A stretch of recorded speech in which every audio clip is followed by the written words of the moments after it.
আসসালামু আলাইকুম। সকাল সকাল এখানে তায়েবাকে নিয়ে আয়ান আবার আসছিল।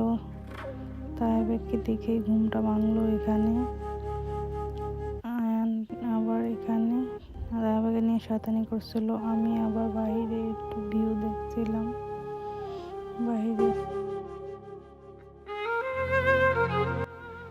একটু কুয়াশা কুয়াশা ছিল। এখানে আম্মু আবার গরম গরম বউয়া ভর্তা বানাইছিল। আমার আম্মুর হাতে বউয়া ভর্তা অনেক মজা লাগে। এখানে আমার আব্বুও খাচ্ছিল। আমরা সবাই একসাথে খাচ্ছিলাম। ভালোই লাগে পরিবারের সাথে থাকতে। এখানে মা আবার দুপুরের জন্য মুরগির মাংস আলু দিয়ে রান্না করছে, লাউয়ের তরকারি আর ডাল। এখানে শেষে বিকালে আবার আমি একটু নিচে গিয়েছিলাম। নিচে যেয়ে দেখি আমার বড় বোন এখানে একটা বুনেছিল ধরছে। এখানে আবার কতগুলো কাঁচামরিচ গাছ ছিল। কাঁচামরিচ গাছগুলো দেখতে অনেক সুন্দর লাগছিল, তাই আমি একটু ভিডিও করে নিলাম। কাঁচামরিচ কতটুকু গাছের ভিতরে কত কাঁচামরিচ হয়েছে দেখেন, মাশাআল্লাহ।